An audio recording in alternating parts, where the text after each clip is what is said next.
नीम करोली बाबा 20वीं सदी के महान संतों में से शामिल हैं और अपनी दिव्य शक्तियों के कारण लोकप्रिय हैं। इनका जन्म उत्तर प्रदेश के अकबरपुर में वर्ष 1900 के करीब हुआ था। वह बजरंगबली के महान भक्त थे।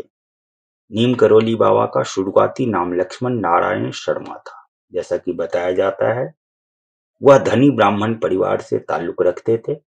मान्यताओं के अनुसार नीम करोली बाबा को कलयुग में हनुमान जी का अवतार बताया गया है।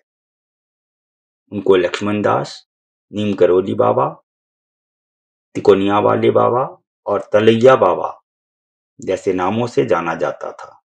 नीम करोली बाबा के माता पिता ने उनकी शादी, जैसा कि बताया गया है, 11 वर्ष की उम्र में कर दी थी, लेकिन उन्होंने साधु बनने की वजह से घर त्याग दिए थे। उनके पिता बाबा के इस फैसले के खिलाफ थे। इसके बाद उन्होंने भक्ति में डूबकर भी अपना गृहस्थ जीवन जीना शुरू किया।